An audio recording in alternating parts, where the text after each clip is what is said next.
Hey, good morning, everyone. Good afternoon to folks in the APAC region, and good evening to the folks in the US region. This is Haresh, and it's an honor and privilege to anchor today's interaction on our design thinking for business innovation.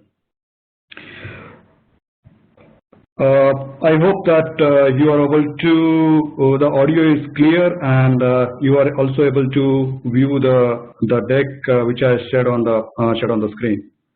Okay, let me just check out. Is there a way to get an affirmation about it?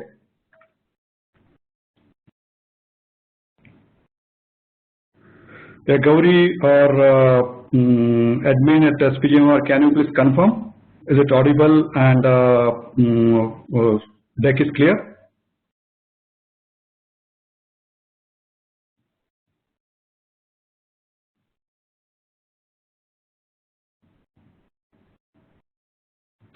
Okay, let's get going then. Fine, thank you, Gauri. Let me start with the first one of the fundamental question. How many of us are willing to trust a perfect stranger or totally unknown stranger? Maybe let's look at another question. How many of us are willing to let a stranger stay overnight in our home and willing to share maybe our study room, drawing room, even the bathroom with a perfect stranger? The two guys back in 2007 decided to figure out or figured out to solve this puzzle with the usage of design. They figured out that it is very much possible to trust a stranger, and stranger is not a danger. The stranger is probably an opportunity of a friend waiting to be unlocked. They realize is that when the people with like-mindedness and from a similar background come together, and there are certain things which are connecting to them, there is a possibility of building a trust even with a perfect stranger. They figured out that through a certain set of references, it is also possible to trust someone with whom you are totally unrelated. And that has given a birth to a business called Airbnb, which started in 2006, 2007, with a mere revenue of roughly about $80 per week. And in 2014-15, it has become a 10 billion value worth of business. And this is the fundamental power that we would like to explore for design thinking for a business innovation or a business model innovation over the next 45 minutes or so. I would like to cover the need for a business model innovation. How does design thinking helps us in building the mindset as well as providing the right kind of a tool set for the purpose of business model innovation.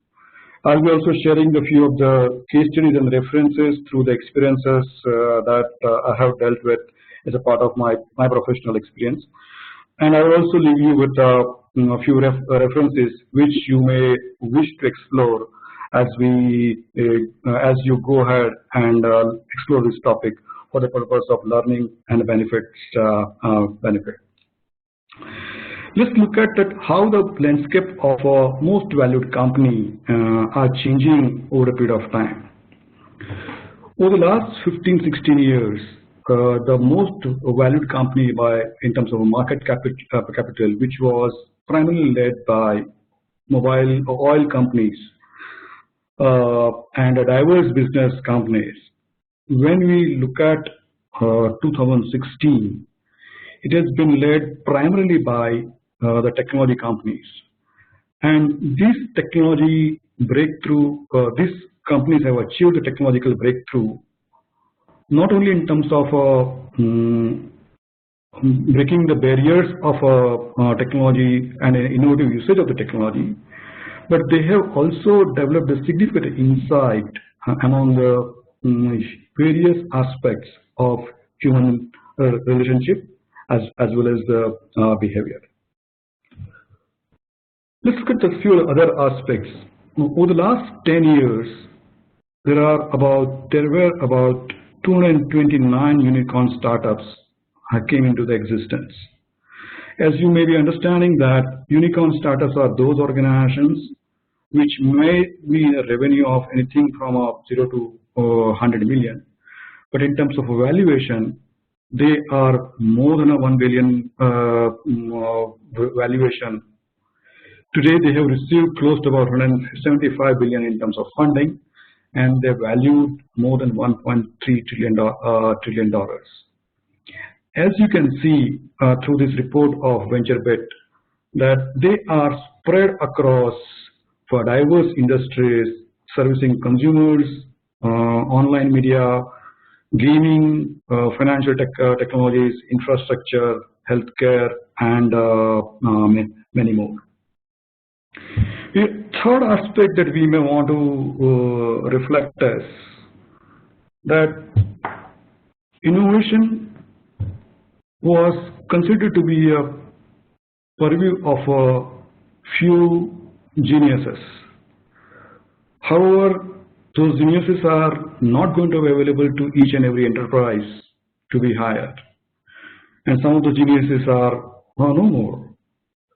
However, it would be naive to believe that when Steve Jobs made presentations from an iPod to iPad, and he wowed the media as well as the technology community, it was the first ever produced model which got demonstrated on those conferences.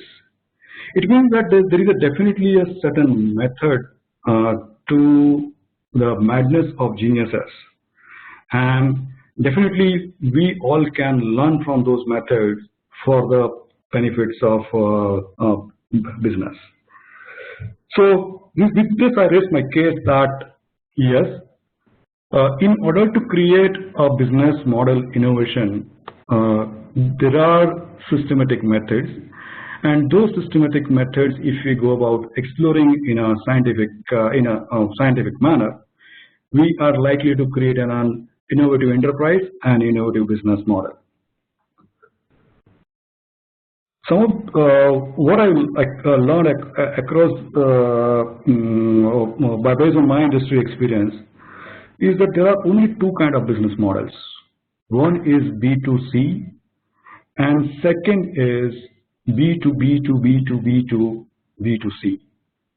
Ultimately, in any enterprise, there is a human who is going to consume product or service, and that person is not only bothered about the engineering design aspect, but is also much bothered about the experience design aspect.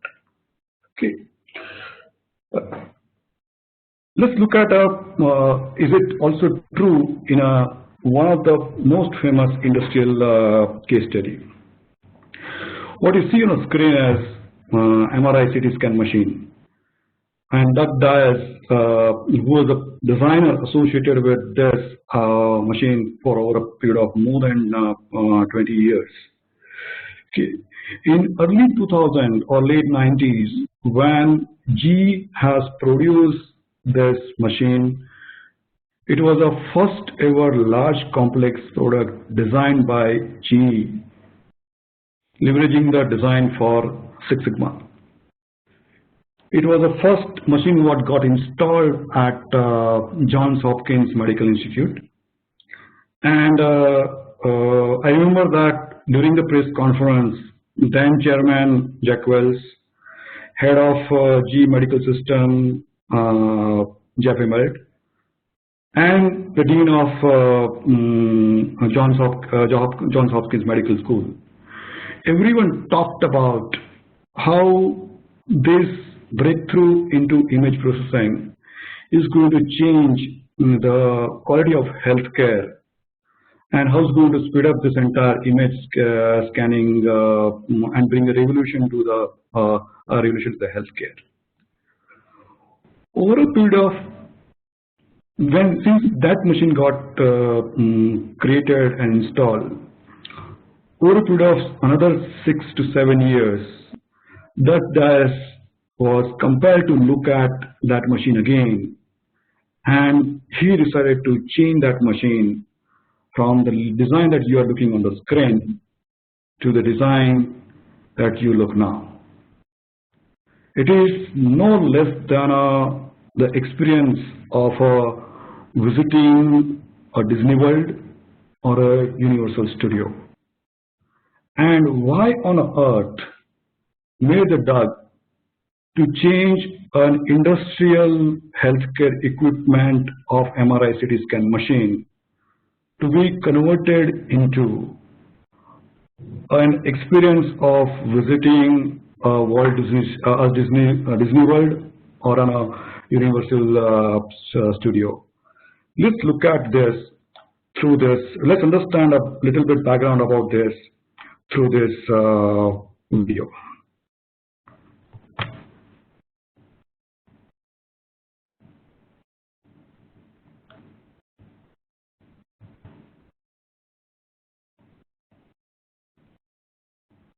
Well, we're here today for a CT scan of Duncan's sinuses. He's had some really chronic congestion and coughing. So we're going to have a look, see what's going on in there. And the pirate room was pretty cool. The room was painted completely like a pirate setup, including the floor. The floor was like at the dock with the water on the side, and animals, things on the walls. And the CT scanner itself was like the wheel of a pirate ship.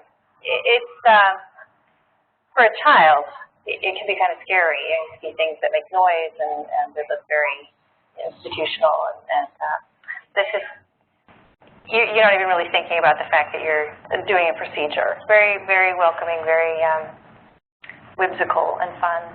We were sedating a lot of our children to keep them still while we were imaging them, so there wasn't motion on the images. And we found out that maybe if we could distract them long enough, we could get them through the scan without sedation.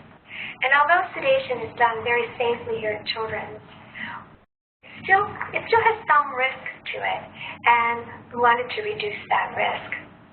So in the hospital in Oakland, we started in our CT scanner, and we were able to take simple things like murals on the wall, disco balls, projecting images on the ceiling, and change the atmosphere from being so medical in CT to almost being an underwater sea adventure with mermaids and fish, and it worked. We found out we were able to reduce sedations in that CT scanner by about 90%. And after we realized how successful this was, it was during the time we were getting ready to come to the new hospital. We decided that we could make this so much better with the opportunity of new rooms and new scanners and new equipment. So we began to partner with GE, and we came up with what's now known as the Adventure Series. My name's Stephen Jones, and I'm a nurse at Children's Hospital in Pittsburgh. I'm here in the radiology department, and exactly in my favorite room, which is the pirate room that we've designed with GE, and it's themed to help the children, get through the scans, feel a little bit more comfortable, to feel like it's not so medical, more friendly, and that way we can use that atmosphere to warm them up, get them into the scanner, and then from that point to complete the exam. Maybe like 6 or 7 years ago, it would be a plain old scanner with no decorations at all, and kids who looked at that machine as being something very scary, and I would just look at my coworkers for little things that they would do to help the kids get through those scans. Everything from pretending that they were at a hair salon, getting their hair washed, to painting their nails, imagination that we're going somewhere some things like that. And then we decided as a group to go ahead and decorate the scanners, and that seemed to be a great step in the right direction. And so we just continued with that train of thought and add some massage therapy, rocking the scanners, putting the parents up on the scanners with the kids, making it more fun, storytelling and things like that. Then we started working with GE, and then we actually themed out some of the rooms to be a story. So in many situations, I will be in a room preparing the child to come into the scanner, and I'll start talking about the pirate adventure, actually giving the kid a pirate hat to wear, getting them to usually get on board with me, going, "Arr," like, what does a pirate say? And they're like, "Arr." And so we'll just run down the hallway together to get on the pirate ship. And then once we do, it's usually pretty easy to get them through the scan. A lot of the doctor's offices take a while to realize that, this kid doesn't need sedation. They'll be just fine doing this test because we work with the kids that well. And so they're surprised. And over the years, it's kind of funny that they've caught on to it. Like, "Oh, no, you'll do fine in children." They don't even order sedation anymore because they know you'll be just fine. You're going to children's, and that's going to be great because you're going to have a good experience there.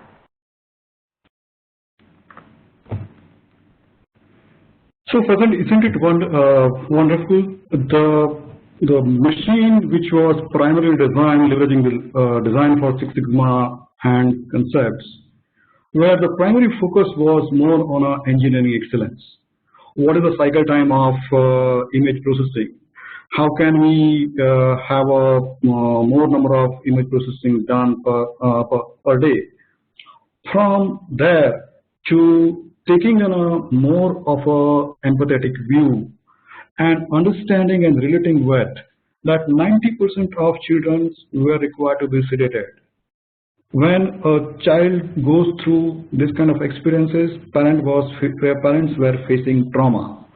And when Doug and the team became sensitized and started relating with a human experience associated with a CT scan and image scanning operations, they decided to relook at this entire experience more from a human-centered way.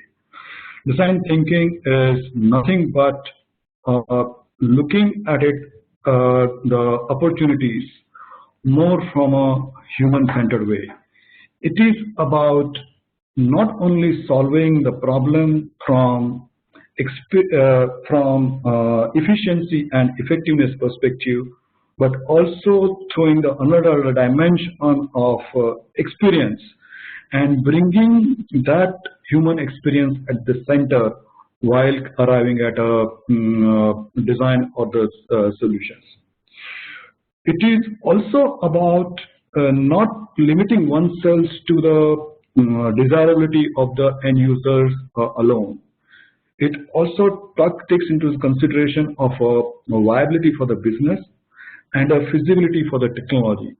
So how do we go about applying a systematic design thinking innovation process which will create a solution which is at the center of desirability, viability, and the feasibility? Traditionally, when we looked at problem-solving tools, and that's what also we would have learned back at B School, as well as through our experiences in the corporate, most of the time we tend to approach the problem solving as in an analytical and logical manner, okay, which are considered to be more of a left brain of faculties and abilities. And however, design thinking leverages the problem solving from our right brain abilities. It looks at the problems not from a business process perspective, but more from a human-centered perspective. When the degree of complexity is very high, the uncertainty is like level of uncertainty is very high in terms of understanding the situation, and problem itself is not understood. That's where the design approach is going to be helpful to us to create a solution, be it a product or service solutions or a business model solutions. In order to understand the details, let's have a quick overview of a design thinking innovation process. There are many point of view which are available in the industry.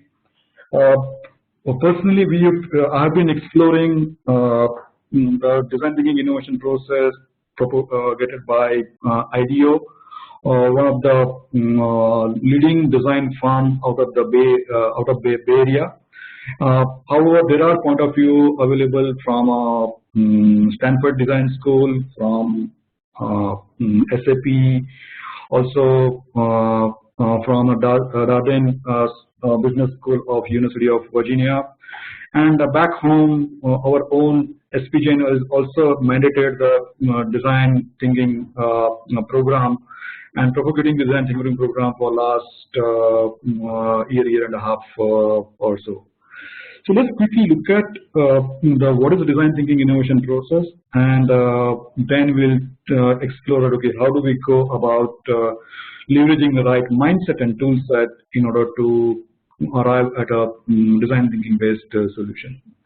Primarily, this starts. This is at the 3 stages: the inspiration, ideation, and implementation.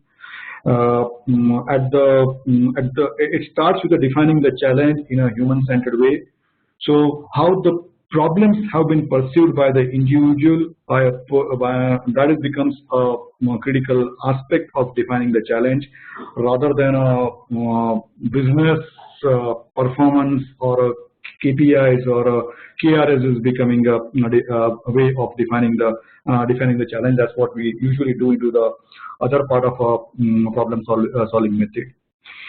It focuses more about observing the people and forming the insights rather than a study of a business process or analyzing the business process. It definitely takes into the analysis, but and developing the insights and interpretations. But those insights and interpretations came from the observation of the human behavior. Okay. Then we get into the convergence mode, where we, having developed the insights, based on those insights, there will be multiple opportunities for solution creation, and having prioritized those opportunities, then we go with a more intuitive process of solving them through the brainstorming the ideas, brainstorming, and from there we move to creating a storyboards and experiments where we try to come up with solutions. So this is a kind of a more intuitive, repetitive process that we adhere as a part of the design thinking based innovation. Can we utilize the same mindset and the same set of tools which we are used to as a part of the logical and analytical problem solving? And definitely the answer is no. This will require a different set of mindset and different set of tool sets in order to create design thinking based innovative solution. And hence, let's quickly look at a few of the mindset and few of the tool sets which one can go about leveraging as a part of the design thinking based innovation process. Okay. First and foremost, mindset, as I mentioned to you that this is about leveraging the right brain faculties. And as you know that okay, right brain faculties is about intuition. It is about the holistic thinking. It is about arts. It is about leveraging the it is about being empathetic and leveraging the experiences about the human emotions and relating with those aspects rather than looking at the data and getting into the analytical mindset. So first mindset is about developing an empathy. When all of us understands that empathy is about putting self into someone else's shoe. But it definitely does not stops there.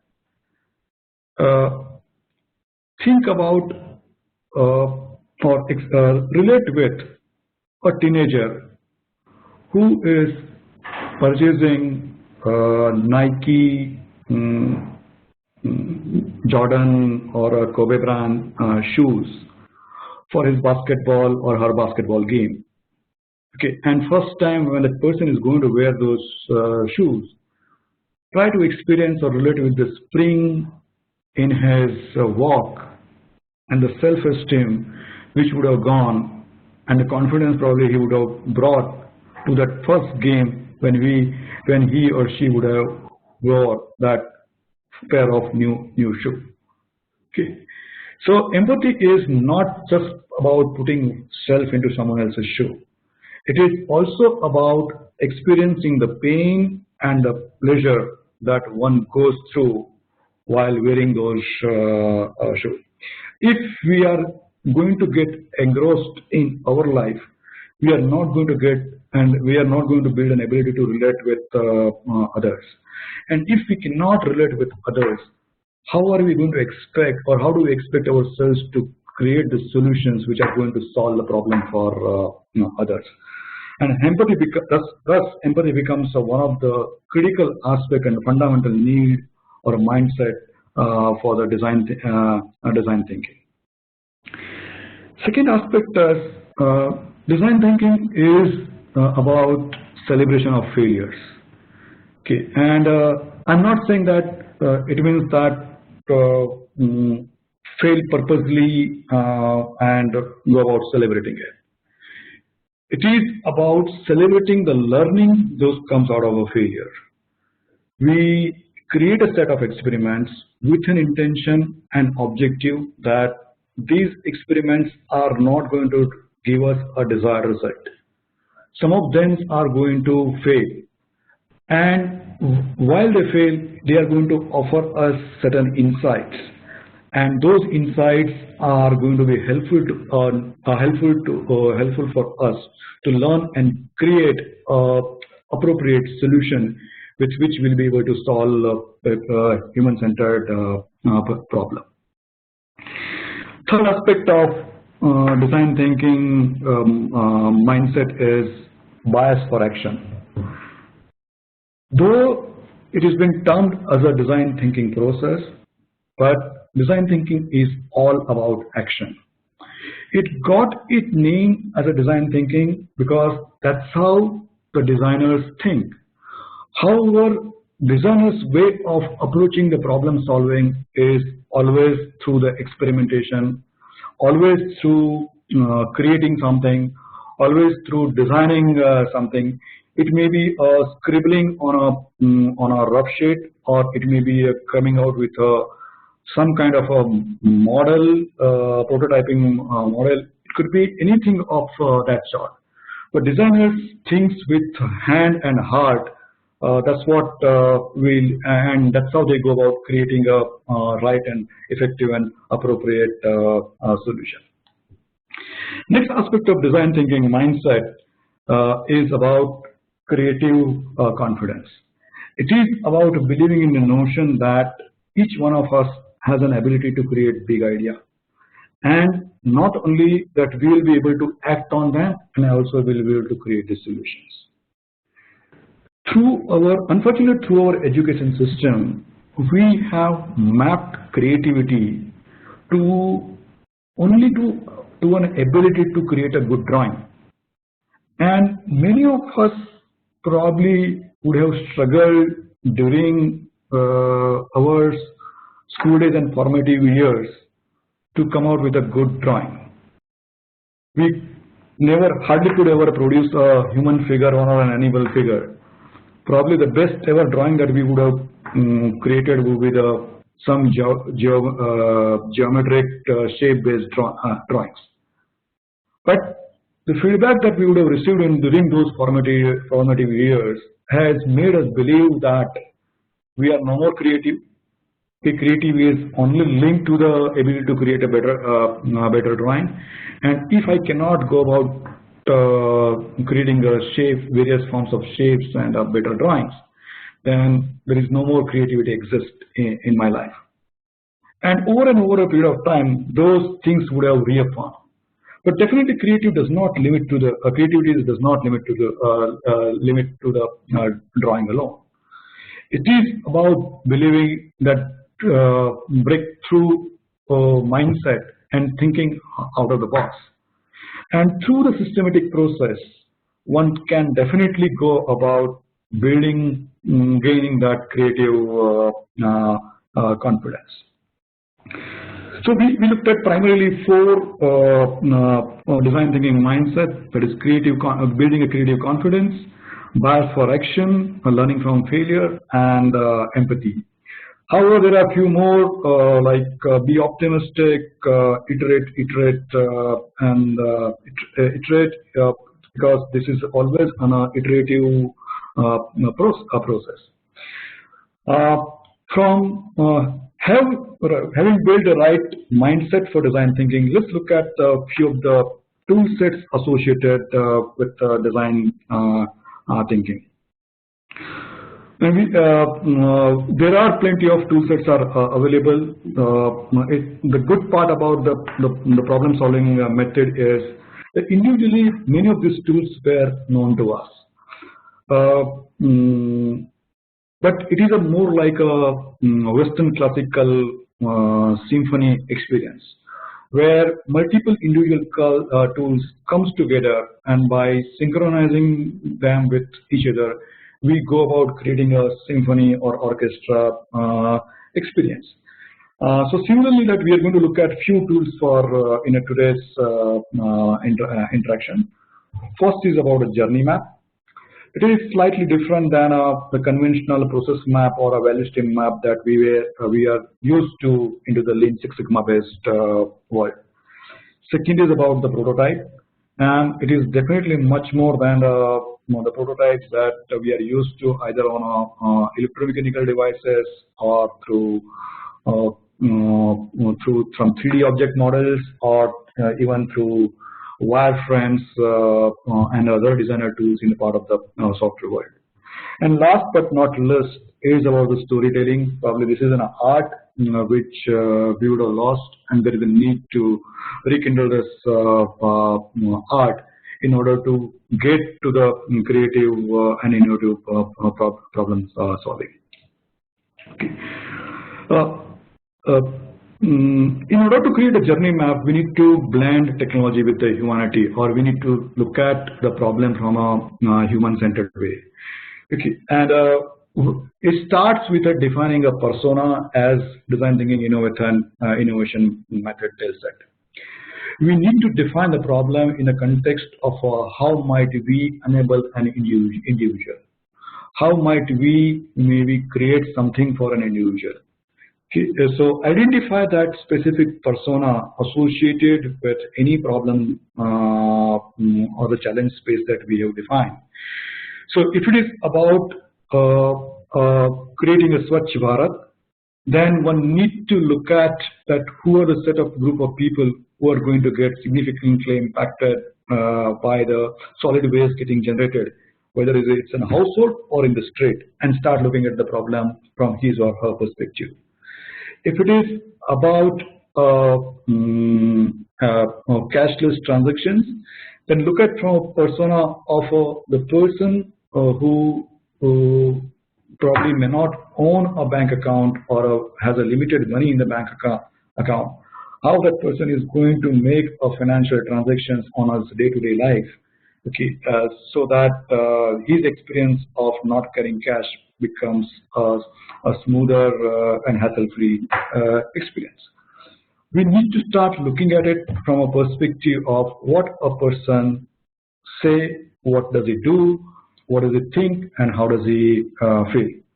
Based on that, try to relate with pains and the gains associated with the person, and try to arrive at an empathy map.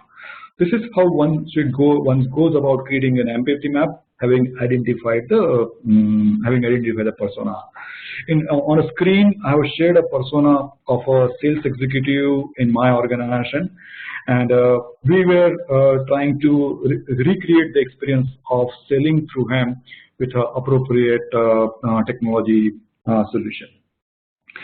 Having understood and related with the persona, one goes about creating the journey map. And each journey would have 5 stages that anticipate, enter, engage, exit, and reflect.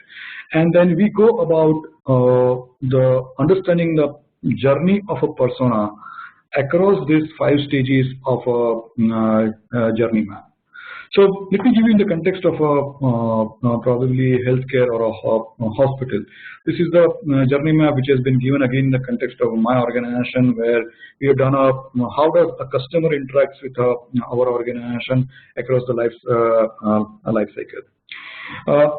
Coming back to the context, coming back to the example of a patient's visit to a hospital, and if I need to go about creating a journey map for the same, then anticipating the need to go to a hospital and finding a right hospital, okay, that will come at the anticipate stage for a patient.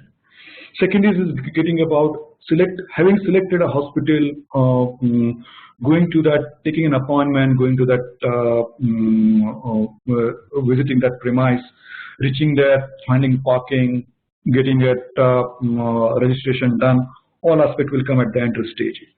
Engage is going through the process of health checkup, diagnostic, solution, going through the entire experience of interacting with medical and paramedical staff within the hospital. Exit is about coming out of the hospital or coming out of through that experience.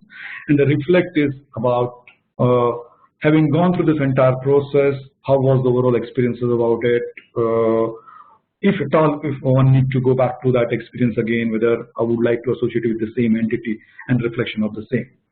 It means that one can go about looking at a business process or a problem space across these 5 stages from point of view of persona, and then creates a experience or a journey map. Second tool that we are going to talk about is about the prototype. And when we talk about a prototype, look at the solution design as a series of experiments or a series from an eye of an explorer who is venturing into the unknown space. When we take a hike into the jungle or go on a track, okay, at that point of time, probably the broader contour of the final solutions is known. However, solution itself is not fully experienced and known. And we are going to explore the path and explore the alternatives as we proceed on our journey. Every junction offers a set of opportunity.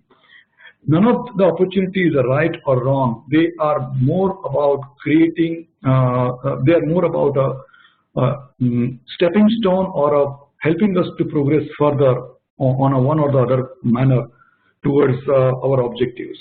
And when we start looking at the experiments and solution alternatives like an explorer, the prototyping becomes much more simpler, much more effective space. I would like to offer a case study of James Dyson's cyclonic vacuum cleaner machine, where more than 5,000 prototypes got created before the final machine was designed. And the objective here is that each prototype offers a certain possibility and opportunity to optimize. It offers the learning, and through this evolutionary process, we go about optimizing the product design or the solution design. I would like to keep this poem in front of you, have maybe 15-20 seconds to go through it, and it reflects that it is not so much about that perfect orchestra experience. Okay, it is more about, with whatever is available to us, how can we go about creating a wonderful music? And if we make an attempt to create a wonderful music through whatever the resources that we have, we will always going to see the happiness and the smile, which is the ultimate outcome of that perfect melody or symphony that we're trying to create. And prototypes should be offering this kind of an experience for us. Last but not least, the tool set that we have is leveraging the power of storytelling. Okay. When we go about narrating the data, it does not talk and tell the stories behind it. It does not talk about it, the experience part of it associated with it, and hence there is always a human mind disconnect observes when we just talk about the data. That's where the narration and power of the storytelling comes into picture. It has been proven that for the success of an enterprise, sharing of experiences and narration of the stories have helped the business leaders to take the team and charter the journey to and take on the unprecedented challenges. It has helped to kindle the imagination of the team members and go towards and tap into their innovative abilities as well as creative abilities to create the wonderful solutions. So that aspect is significantly essential as a part of the storytelling exercise. And last but not least is who could be the best storyteller or a person than the father of the nation, who was always led the change by being the change himself. You may all recollect this stories into 30s where one fine day a lady approached Mahatma Gandhi with her son and with her who was having a chronic problem of eating too much sweets. And lady told Bapu that, Bapu, please say a few words of wisdom to my son. I have come from miles and miles away, and then if you give those few words of wisdom, he may stop eating sweet. And Bapu asked lady to come after a few weeks. And the lady got disappointed. Lady was disappointed, but she came after a few weeks.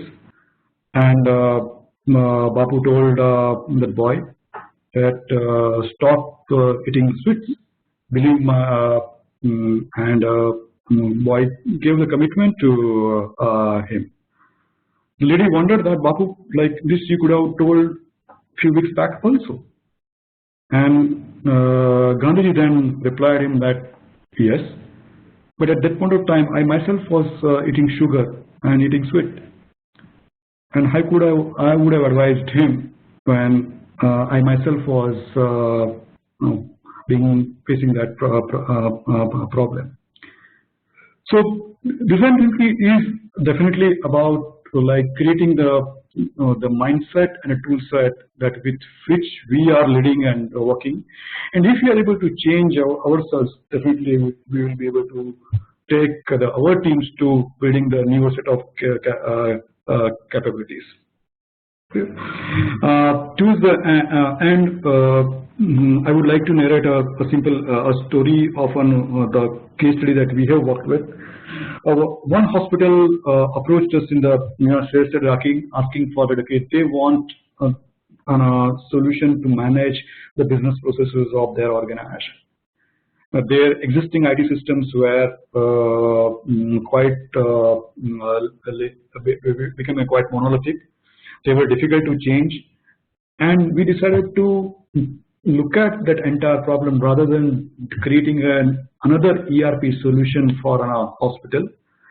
Look at from a perspective of an end user, from the persona of a patient. That okay, how can we go about improving the quality of life for the patients? Those are going to get associated with this hospital, and hence we try to come up with a solution called connected moments, where each and every aspect was designed keeping the well-being of the persona or the patient in mind, rather than bringing efficiency and an effectiveness on a business process activities of the hospital. While designing so, we not only created a good experience for the patients, but we also ended up creating a better effectiveness and an efficiency in the business process. I hope that this interactions or this narration would have brought certain perspective around design thinking. I would request you to look at some of the references at IDEO, Design Kit, as well as the Coursera.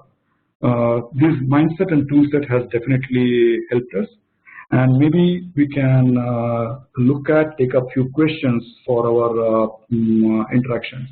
Yeah.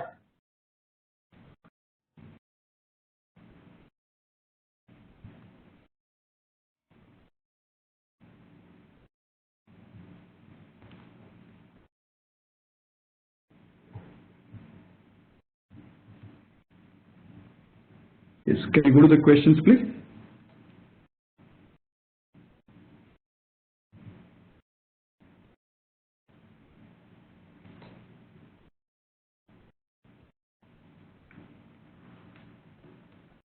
Either you can unmute your line and share a questions, or you can also type in a questions at the Q&A window.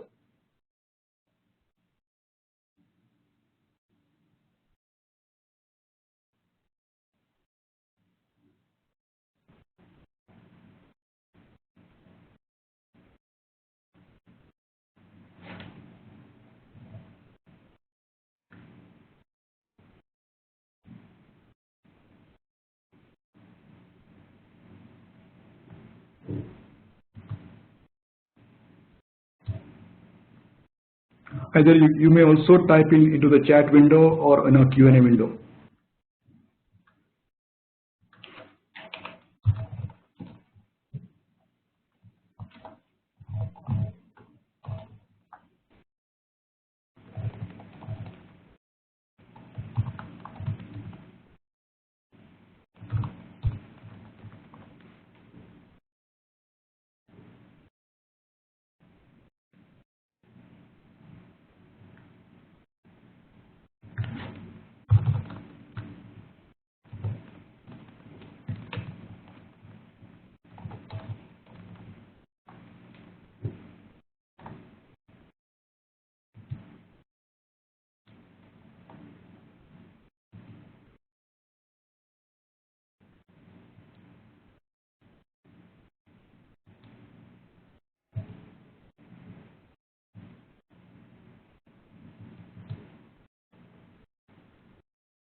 Okay.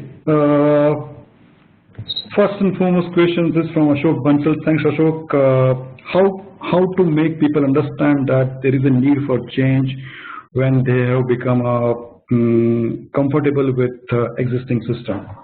Good questions, and primarily probably this is a maybe fundamental or fundamental to change management or 101. Okay, I would offer you a good novel, business novel to read as a response to this. It's called Our Iceberg is Melting. When we, as a change agent or as a visionary or as an individual, you are always going to be experienced or felt the need for change. Those may be coming based on your insight about the data, based on your understanding about the human behavior, based on your observations, which probably not feasible for others to understand and relate with. It is an imperative for us to that whatever the insight and observations or learning that we have developed, how do we go about communicate that learning to others? And this is the easier way to go about defining the change or defining the need for the change. We will be required to identify the problem or a challenge that we ourselves are seeing based on a human behavior insights or based on analytics of the data, and then try to understand and explain that need for the change from the perspective of the person who may be a sponsor for the change or who may be just one of the stakeholders. Sometimes in the context of the business, it is much easier to relate with the need for a change based on a impact on a key performance indicators of the business. But when it comes to the human behavior, one will be required to bring out the insights and relate those insights with the impact on people as well as the effectiveness of the business. I hope Ashok, I have answered your question. Second question is coming from Om Prakash, and he has mentioned that you explained some example of designing comfort for patient. Have you considered the cost and price aspects while doing so? Yes, I think as I mentioned to you that the design thinking is not only about the desirability, it is also about the feasibility and the viability. We are going to start with desirability of the human mind, or desirability of the from a human-centric point of view, but we are not going to create the solutions which won't be financially viable or technologically feasible. And hence, yes, having identified the insights, it is very much necessary to keeping in mind the cost aspects while creating and arriving at the solution.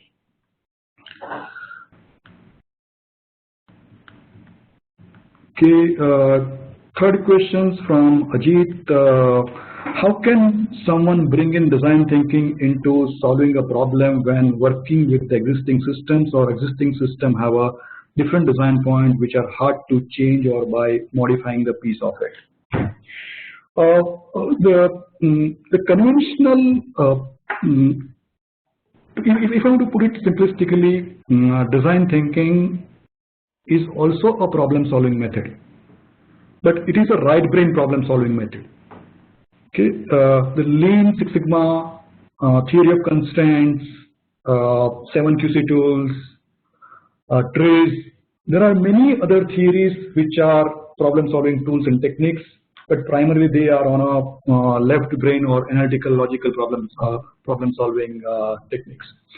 The fundamental aspect that we need to look at in a design thinking problem solving is try to define a challenge from a human-centered way. So rather than telling that what are the right training programs should I be launching within the organization, ask or define a challenge that how am I going to enable my sales executive to bring effectiveness into their selling operations, and hence starting thinking about the challenges and issues faced by a sales executive. That becomes more of a study point, and then we go about creating a journey map or understanding the challenges the way what sales executives thinks and feel, rather than thinking about, okay, how am I going to improve upon my inquiry to order business process, and hence what is the appropriate CRM solution for the same. Okay. This is a fundamental difference which is coming into the design thinking innovation process vis-a-vis the Lean Six Sigma based or business process based problem solving process. Hope Ajit I have clarified your query. Another one comes from Himmat, and we say like, I like to understand innovation. What could be done? What could be the organization structure? How to select appropriate team to drive innovation? My submission is that invite each and everyone who are involved into or who feel excited about problem solving space. Okay, irrespective of the domain, whether someone is from a sales background or a HR background, someone is from a service delivery background or the financial background. Problem solving and having an innermost desire to create a solution, that's the fundamental need, and give them an exposure to the various problem solving methods, be it in a Lean Six Sigma manner or be it design thinking based innovation processes. There are, as I mentioned in that, there are very good courses are available on Coursera. You may go through some of those programs. It also offers, it breaks that notion that the innovation is a forte of creative genius. No, it is not. By following the systematic process, one can go about creating an innovative solution. And believe me that having experienced the problem solving process for over last 15-20 years, where I was exposed to primarily left brain innovative left brain thinking method, and over the last 2-3 years when I've been leveraging this method of a right brain problem solving method, it gives tool set and mindset to the individual where one will be able to focus on efficiency and effectiveness, but also on the experiences from the solution creation perspective. I think we are already on top of the time, but let me just take up the one last thing from Ashutosh, and who asks, how can we measure success of design thinking process? Are there any key factors? Quite a pertinent questions, and coming from how can I measure the success of a right brain problem solving method with a left brain measurement aspects? Yes, I mean we can conventionally always go about it that no, ultimately everything boils down in a business in terms of language of finance. So whether what is an ROI that I am getting into, but more than the ROI, I would say that in an initial rollout of this learning of this process, look at more of a soft measures. Are you seeing that people are becoming more empathetic? Are you seeing that very subtle signs, very subtle signs? Are people queuing up while boarding a bus or coming down, getting down from the bus? Are people following a lane while driving through the premises out of the premises? Okay, are people opening the door for others to enter into the room or coming out of the room?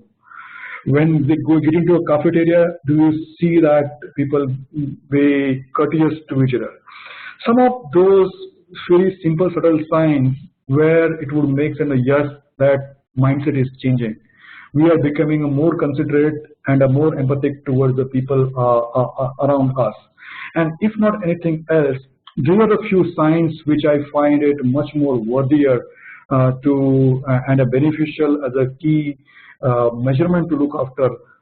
And then definitely we always go about it that okay, how many innovative ideas that we came up with, how many breakthrough solutions that we have attained, how many brainstorm ideas that we have found out, how many brainstorm ideas got converted into the possible prototypes, which prototypes got successful and liked by customers, and many other factors. So friends, thanks one and all for joining for this for today's interactions. You can see my LinkedIn Connect as well as my Twitter handle on the screen. Feel free to reach out, drop a note, send a query, and I'll definitely get back to you. We'll be glad to answer and support you of your endeavor to bring innovative solutions to your business.